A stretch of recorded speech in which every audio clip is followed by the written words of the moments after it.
Hi, this is Eric Bjornstad bringing you another edition of the Bell Performance Video blog, and today we're going to talk about falling gas prices. Yeah, I know, it's kind of amazing that gas prices are actually falling about 25 cents over the last month, and this is pretty common no matter where in the country you are, except for maybe if you're out on the West Coast somewhere or in Hawaii. Boston, Charlotte, San Diego, Houston.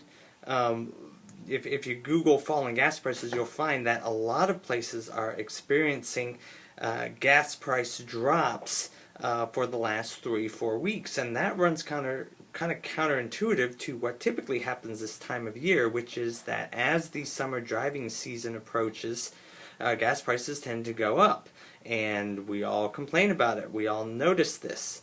And as Bell has written a number of times on their blog, the reason why gas prices tend to rise during the summer driving season is because of the laws of supply and demand. You have more people out there driving. It places, of course, greater demand and a greater draw upon the gasoline supply that's being refined and sent out to the gas stations, and you've got that demand coinciding with the refineries changing over from winter fuel to summer fuel. They do this typically in the spring, and it takes them a little while to recover from that drop in production when they're changing over to the type of gas that they have to produce in the summer. If you'll recall, summer gas has a different volatility than winter gas, and this is required by the federal government.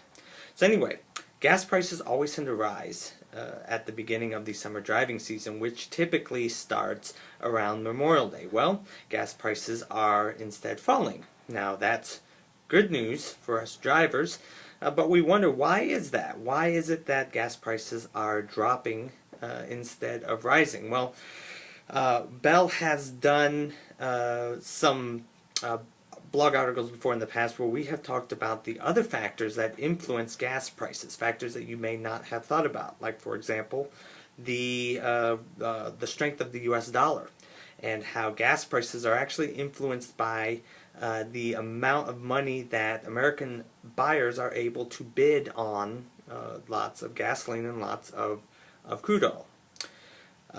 So this is kind of a similar situation, except what's to blame is the economic turmoil over in Europe and to a lesser extent in China.